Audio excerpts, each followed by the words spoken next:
anterior clase habíamos hablado fundamentalmente de las bases de la respiración, ¿no? O sea, el mecanismo propio de la respiración.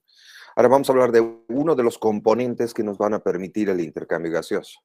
Vamos a hablar de lo que viene a ser la circulación pulmonar, un poquito los líquidos, la dinámica de los líquidos que se dan y algunos problemas que suceden cuando esta dinámica es alterada. Primero, recordar que los vasos pulmonares, la arteria pulmonar se prolonga más o menos unos 5 centímetros del ventrículo y posteriormente se divide en dos, ¿no? Desde la punta del ventrículo hasta que se continúa la división de las pulmonares derecha e izquierda, que después van a irrigar estos pulmones. ¿Sí? La arteria pulmonar, o sea, las arterias tienen una pared delgada, generalmente, son bastante distensibles en términos generales, confieren al árbol arterial pulmonar una gran distensibilidad de hasta 7 ml por milímetro de mercurio, o sea que pueden acomodar fácilmente hasta 2/3 del gasto cardíaco que se genera. Una descripción anatómica de los vasos sanguíneos, las arterias pulmonares saliendo y que van irrigando hacia los pulmones y luego el sistema venoso que va a retornar hacia el corazón izquierdo. Las venas pulmonares, al igual que las arterias, son cortas, pero sus características de distinguibilidad también son similares a las venas de la circulación sistémica. Por tanto, también tiene una gran capacidad o una gran propiedad de capacitancia, ¿no? En caso necesario, pueden acomodar una buena cantidad de volumen de sangre. Entonces, esos vasos arteriales, sabemos perfectamente, llevan la sangre desaturada o la sangre no oxigenada hacia los pulmones con un aumento del dióxido de carbono. El otro sistema es el de los vasos bronquiales, ¿no? Los vasos bronquiales contienen entre 1 a 2% del gasto cardíaco total. Son estos vasos los que van a irrigar al pulmón en términos de nutrición y de proporcionarle los elementos necesarios para que pueda subsistir. La sangre arterial bronquial es sangre oxigenada, ¿no?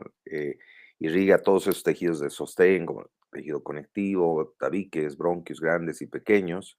Y en su retorno, esta sangre bronquial va a volver a través de las venas pulmonares, 4, que van a desembocar en la aurícula izquierda, ¿no? Entonces, como había mencionado antes, más o menos se maneja entre 1 al 2% del gasto del ventrículo izquierdo para irrigar a estos pulmones.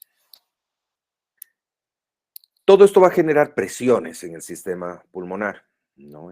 La primera presión es, y la podemos observar en la curva de presión del pulso del ventrículo derecho, ¿no?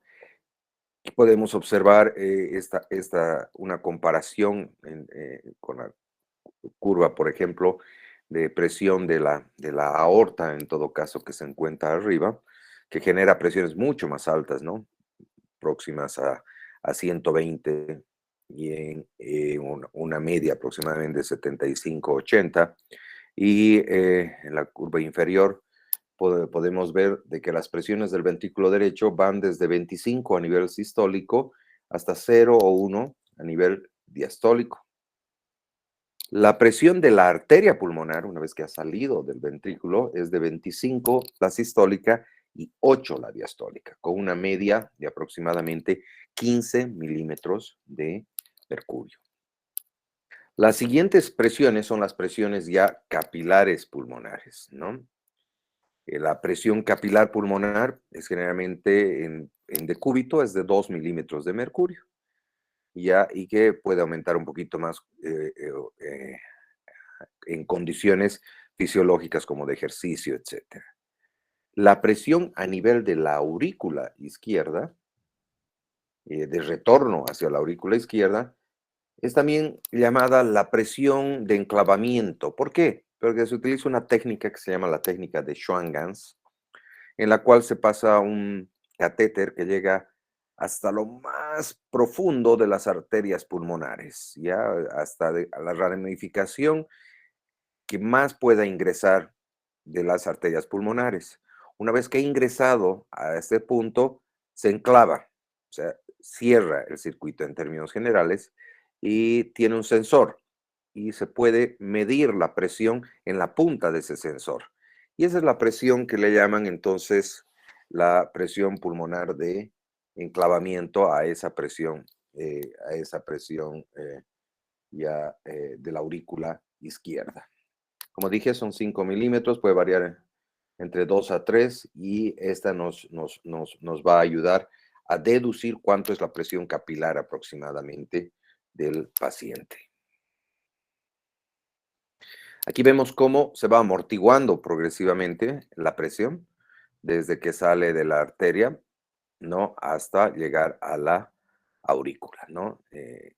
Al inicio existe pulsación, o sea, existe una sistólica y una diastólica, y posteriormente ya la presión es única, generalmente sin fluctuación, a medida que va llegando hacia la aurícula. Entonces, es un poco hablando sobre las presiones que se generan en ese sistema vascular pulmonar. Pero también existen volúmenes, ¿no? Volúmenes importantes. Se calcula que el volumen de sangre pulmonar es aproximadamente 450 ml, o sea, un 9% del volumen sanguíneo total. Pero habíamos dicho que esos vasos tienen mucha capacitancia, o sea que pueden en algún determinado momento tener mayor cantidad si es necesario. Los pulmones como reservorio, ya hasta unos 250 ml de sangre pueden ser vaciados a la circulación sistémica, o sea que si en caso necesario pueden exprimirse estos pulmones, si podríamos decir, para colaborar ya para mejorar, digamos, el gasto cardíaco si fuera necesario. La pérdida de sangre por la circulación sistémica debido a cualquier causa, ¿no? Hemorragia fundamentalmente, ya causa un desplazamiento automático de sangre de los vasos pulmonares hacia los sistémicos y de esta manera mejoramos el gasto cardíaco y van a mejorar obviamente las presiones a nivel sistémico.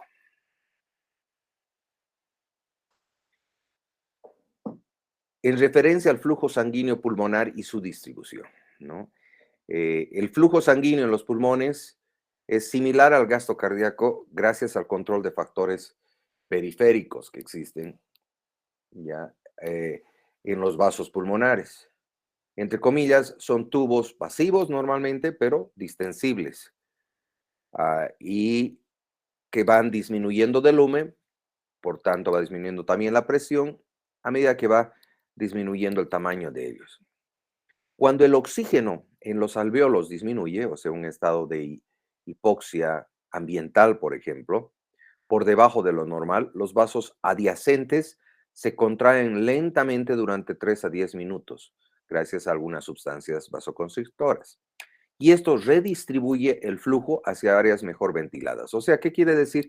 De que tiene un mecanismo de orientar la sangre hacia donde tiene posibilidades de una mejor oxigenación. O sea, no todos los alvéolos están muy bien irrigados, ya, ni todos los capilares están muy bien ventilados con los alvéolos. O sea, hay áreas que hay muy buena relación ventilación-perfusión, como vamos a ver después, como hay áreas que tienen una relación perfusión ya normal. Entonces, pero tiene el organismo o el pulmón en este caso tiene la capacidad de redistribuir la sangre de acuerdo a la necesidad. Aquí vemos el efecto de gradientes de presión, por ejemplo, de oxígeno, ¿no? Alveolar sobre el flujo sanguíneo, ¿ya? Y podemos ver que un adulto normal, por ejemplo, eh, el punto más bajo de los pulmones se encuentra 30 centímetros por debajo del punto más elevado. O sea, si comparamos de que un pulmón más o menos tiene una dimensión de unos 30 centímetros. Entonces, en la curva vemos nivel pulmonar superior, medio, inferior, como pueden ver, y luego vemos el flujo sanguíneo, ¿no? Cuando la disminución de oxígeno ya, o la concentración de oxígeno disminuye un 70% de lo normal, esta puede disminuir la presión de oxígeno hasta menos de 70 milímetros de mercurio. Entonces los vasos se contraen lentamente, como había mencionado, y van a redistribuir, ¿no?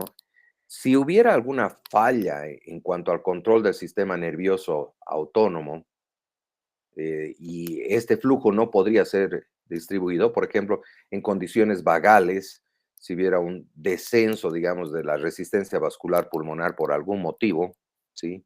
O algún problema simpático, que hubiera un aumento ya también de la resistencia vascular pulmonar, como ocurre, por ejemplo, en la hipertensión pulmonar, ¿ya? O por algún otro motivo existiría una obstrucción, como en el caso de una embolia pulmonar o que, donde se ocluye, existen reflejos, ¿ya? Vasoconstrictores simpáticos, ¿no? Y esto desplaza la sangre suplementaria hacia pulmones o hacia áreas pulmonares también que pueden estar mejor ventilados. Entonces, como les digo, realmente existe bastante lógica en cuanto a la redistribución de acuerdo a la necesidad, ¿no? ¿Cuál será el efecto de los gradientes de la presión hidrostática? Como se ve en el cuadro que estaba mencionando anteriormente, hay una diferencia, ¿no? Entre una persona que se encuentra parada y una persona que se encuentra echada, al igual que esa diferencia se nota en cuanto a las bases del pulmón con referencia a la punta del pulmón, ¿no? En bipedespación la presión puede ser hasta 90 milímetros mercurio mayor que a nivel del corazón, o sea que en las bases, por ejemplo. La presión hidrostática, ya a la cual estamos refiriéndonos, ya tiene mucha relación con el mismo peso de la sangre. Entonces, vemos que existe una diferencia de presión de 23 milímetros de mercurio, ya de los cuales 15 milímetros están por encima del corazón y 8 milímetros están por debajo del corazón, en una persona que está parada, obviamente. Y eso se modifica mucho más si se dan cuenta cuando se da el ejercicio, ¿no? Y de esta manera ya podemos ver que el flujo en la parte superior del pulmón, ¿ya?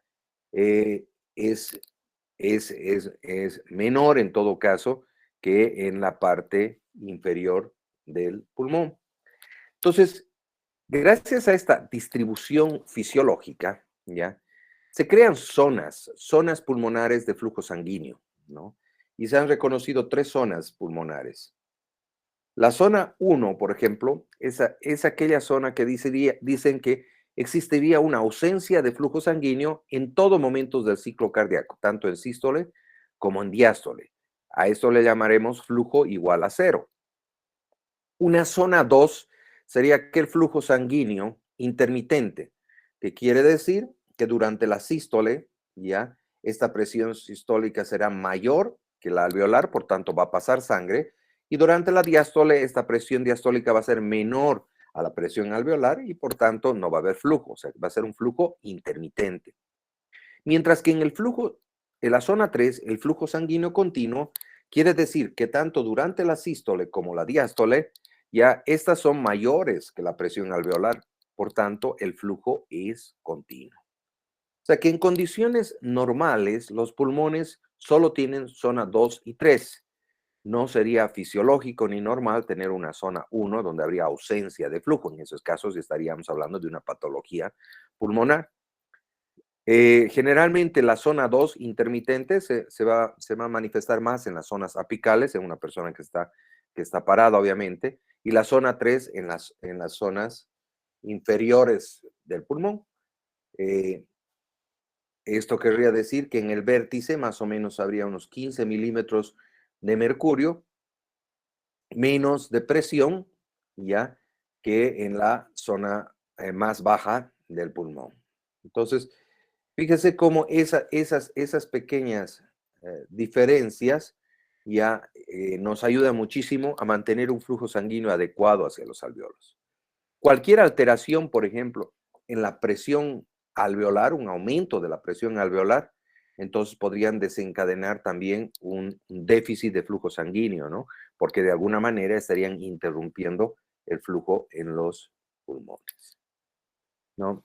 Estas son las tres zonas en otra representación gráfica donde nos muestra la presión alveolar, la presión capilar, ¿no? Con las tres zonas. Ahora, en una persona que se encuentra recostada de cúbito, todas las zonas pulmonares se convierten en zona 3, ¿ya? Y existiría irrigación continua, tanto en sístole como en diástole, en todos los segmentos del pulmón.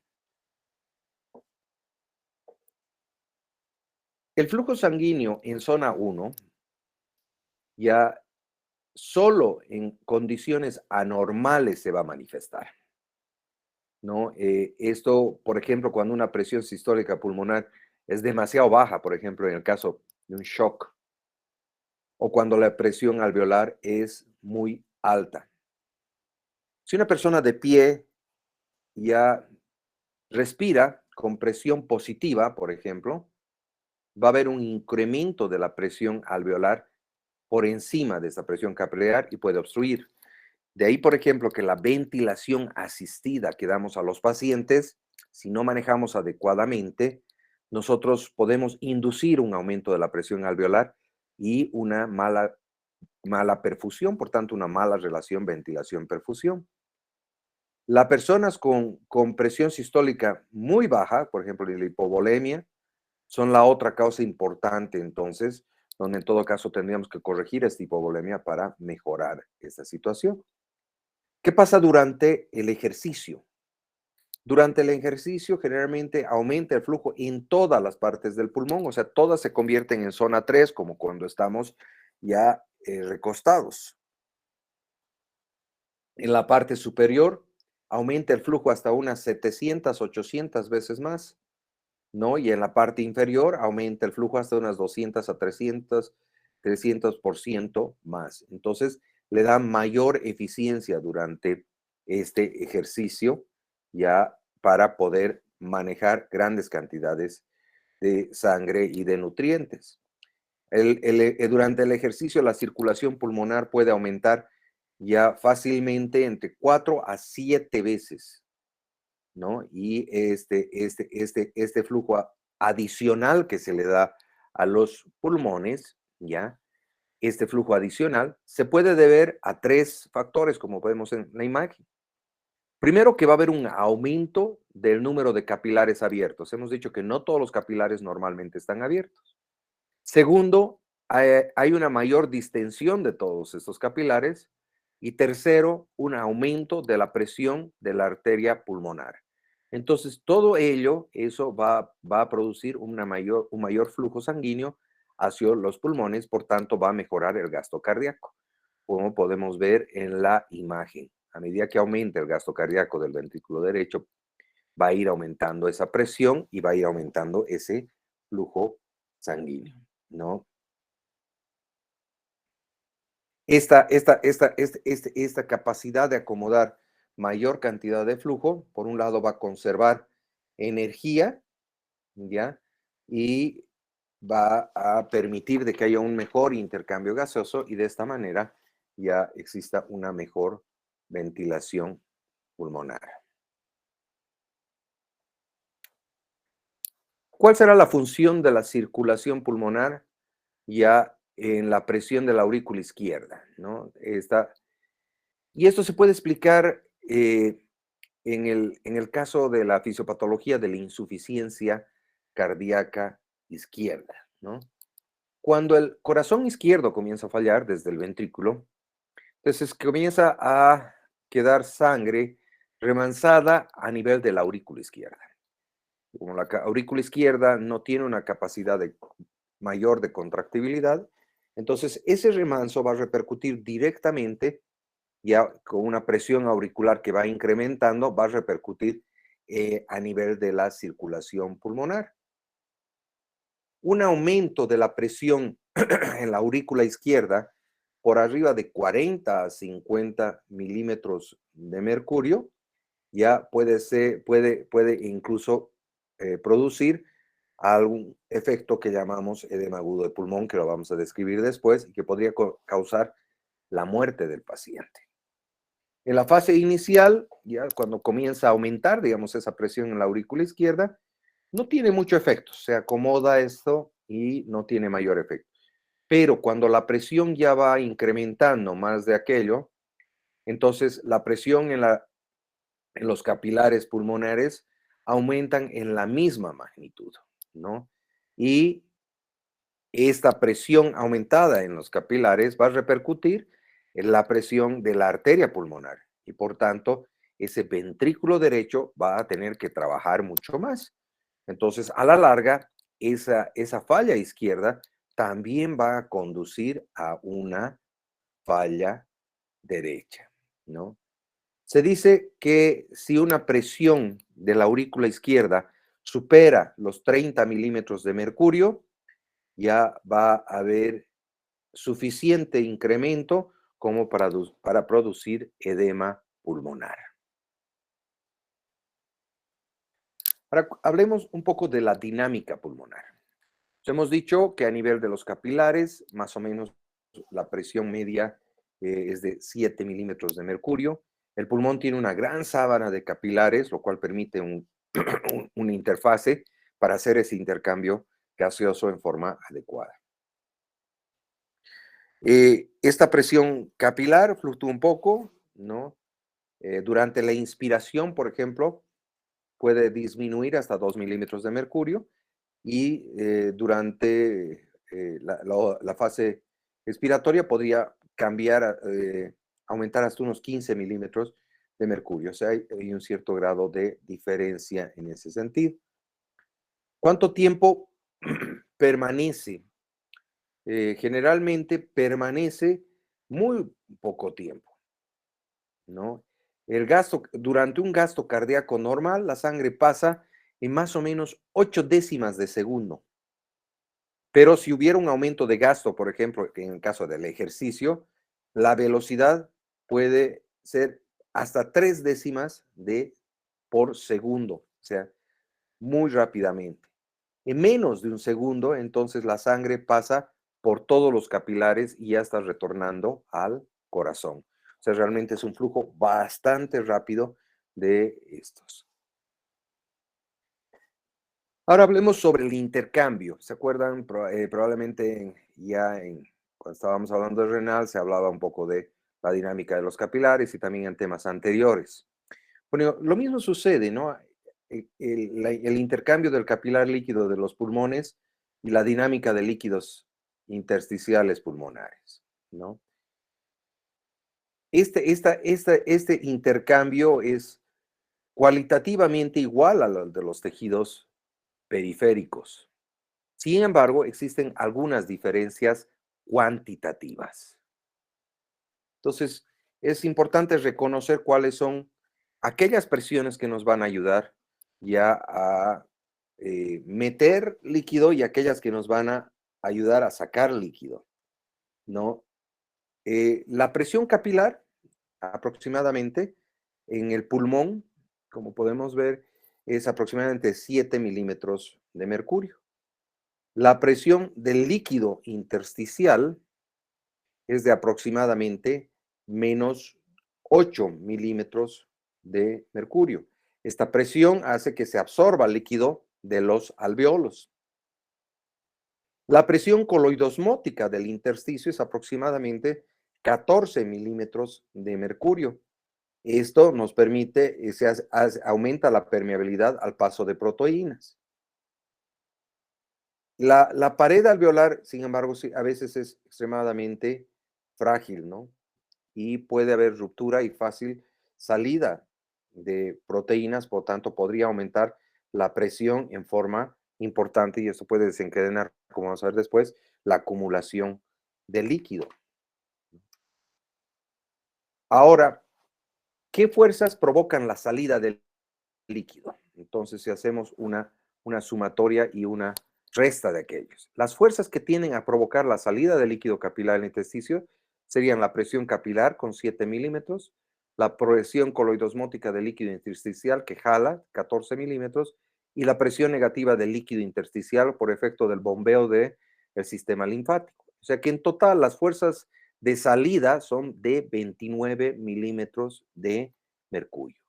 Entonces, ¿cuál es la única fuerza que opone a la salida de líquido? En términos generales, es solo la presión coloidosmótica del plasma, que es de 28 milímetros de mercurio. Entonces, en estados, por ejemplo, cuando existe una proteinemia profunda, podría afectarse y podría haber una mayor tendencia a perder más líquido.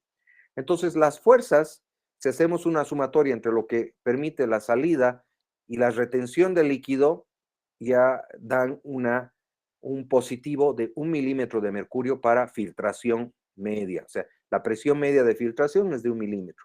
Esto nos permite una salida constante de líquido de los capilares hacia el intersticio, pero este 1% generalmente es muy fácilmente acomodado por el organismo, o por los pulmones en este caso, son reabsorbidos rápidamente ya hacia, como les había dicho, el sistema linfático. ¿Ya? Este es un bombeo bastante activo y que normalmente no permite la acumulación de ese líquido. Existe hablando sobre la presión intersticial negativa, un poquito, y el mecanismo de mantenimiento de esos alvéolos secos. Habíamos dicho que si no existiría este mecanismo, habría tendencia a acumular líquido en los pulmones. Entonces, el epitelio alveolar tiene unas pequeñas aberturas. Esas pequeñas aberturas dejan pasar el agua, ya electrolitos y proteínas. Y son los capilares pulmonares del sistema linfático que tienen una cierta presión negativa, la que van a permitir el paso de este líquido hacia el tejido linfático. Cuando estos procesos fallan, entonces se produce el edema pulmonar. Existirían dos causas de edema pulmonar. Una, por falla de la insuficiencia cardíaca que ya habíamos mencionado. Un ejemplo puede ser la valvulopatía mitral, no necesariamente solo esa, ¿no? Puede ser la hipertensión arterial, por ejemplo, sistémica, otra causa. O podría ser lesiones a nivel de la membrana capilar, causadas por infecciones o inflamación, ¿no? O sea, en patologías muy intensas como el distrés respiratorio, por ejemplo, en el COVID ahora, puede haber alteración de estos capilares por un fenómeno que llamamos endotelitis, o también, por ejemplo, en la sepsis bacteriana, que va a permitir mayor permeabilidad del líquido hacia el intersticio.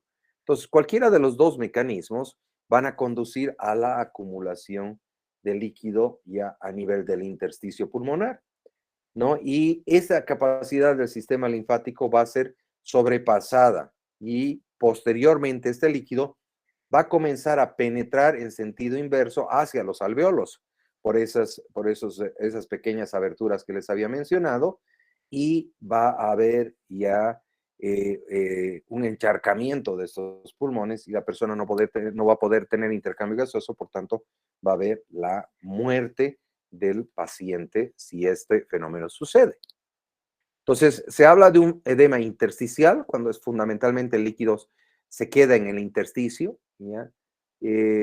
Y esto se ve incluso con incrementos hasta de un 50%. O sea, solo 100 ml podría ya producir la ruptura de esas membranas epiteliales alveolares y el paso del líquido del intersticio al alveolo. Un incremento de 1 milímetro de líquido intersticial produce también la ruptura epitelial. Entonces, como podemos ver, se podría hablar de la tasa de formación de edema pulmonar, ¿no? Y que se podría calcular en función a esta ecuación, que sería el líquido de edema por hora sobre el peso seco del pulmón. Obviamente es muy difícil realizar esto en vida. Esto se podría calcular post-mortem, ¿no? Porque no podríamos pesar de alguna manera el pulmón para tener esa tasa. Pero en estudios fisiológicos que han hecho, ya se ha visto que se podría ver de que esta tasa puede ser muy rápida. ¿Qué factores evitan que se dé edema agudo de pulmón? ¿No? Los factores más importantes que evitan el edema agudo de pulmón son, primero, la negatividad normal de la presión del líquido intersticial. Segundo, un bombeo linfático adecuado. Y tercero, la disminución de proteínas en el espacio intersticial. Esto va a incrementar, en todo caso, la ósmosis. Se habla de un factor de seguridad para el edema. se dice que es 21 milímetros de mercurio, o sea, 28 menos 7 milímetros ya de la presión capilar. Pero si esta supera ya los 25 a 30 milímetros por encima, ya la muerte vendría entre 20 a 30 minutos. O sea que cuando ya va superando esta presión de 21 milímetros de mercurio, entonces ya comenzaría a existir una acumulación de líquido y a mayor presión, ya mayor rapidez de encharcamiento de esos pulmones.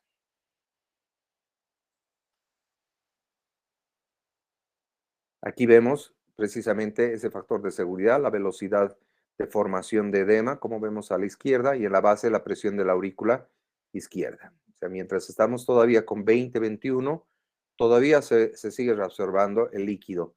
Pasado esto, ya existe una mayor acumulación de líquido y obviamente ya el paciente comienza a tener una sintomatología más importante. Existe un factor de seguridad en trastornos crónicos, menciona. Si la presión capilar permanece elevada más de 2 semanas, o sea, ha sobrevivido la persona, digamos, a esta situación, ya los pulmones ya se vuelven más resistentes al edema pulmonar, porque el linfático ya expande los linfáticos, se abre mucha mayor cantidad de linfáticos y puede reabsorber el líquido con mejor capacidad. Y de esta manera puede aumentar incluso ese bombeo linfático hasta unas 10 veces. O sea, a medida que van pasando los días y sobreviviría la persona, podría de alguna manera acomodar este líquido reabsorbiendo. Esto es cuando, por ejemplo, hay un problema valvular crónico, digamos una estenosis valvular, donde la presión va aumentando, pero no existe edema agudo del pulmón. Pero si, digamos, es un cambio súbito, generalmente estos cambios súbitos, agudos, no son fáciles para acomodar y el paciente rápidamente ya va a sufrir esto que vemos en las imágenes, donde existen las estrellitas o donde se ve la L, es líquido acumulado a nivel de los alveolos, ¿no? Esta es una imagen histopatológica del edema agudo de pulmón. Bueno, el líquido también se puede acumular en ese espacio virtual que es el espacio pleural y puede acumularse en grandes cantidades y que pueden de alguna manera comprimir el pulmón y dificultar la dinámica ventilatoria. ¿Y a qué se debe? Se deben generalmente a un bloqueo del drenaje linfático en la cavidad pleural. Un ejemplo de un bloqueo del drenaje linfático podrían ser algunas infecciones, parasitosis, por ejemplo, la filariasis o, por ejemplo, también podría ser en el mismo cáncer, donde habría algún tipo de obstrucción a nivel del drenaje linfático. Podría darse la insuficiencia cardíaca, podría darse como disminución de la presión coloidosmótica del plasma, en el caso, como hemos mencionado, de personas que están hipoproteinémicas desnutridas, o también por inflamación o una infección a nivel de las mismas membranas de la pleura. Esto va a condicionar, cualquiera de estos va a condicionar un aumento del espacio pleural, el cual inicialmente es virtual. Habíamos dicho que tiene unos 100 ml que permiten simplemente la fricción o que evitar la fricción del pulmón, ¿no? Pero que puede ser muy significativo, ¿no? Y aquí podemos ver la dinámica de intercambio de líquidos en el espacio intrapleural, ¿no? Que normalmente, al igual que en el pericardio, por ejemplo, ¿sí?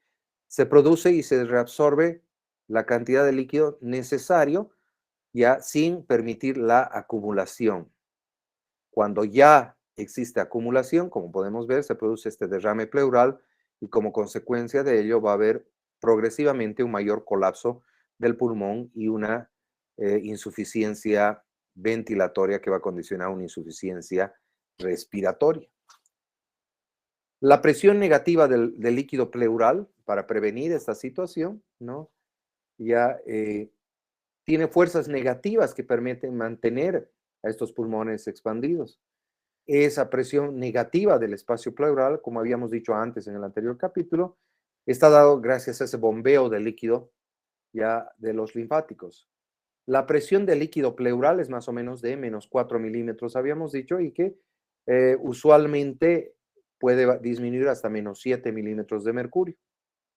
Entonces, es muy importante esta dinámica adecuada para evitar también la acumulación en el líquido intrapleural. Bueno, este es un pantallazo, ¿no?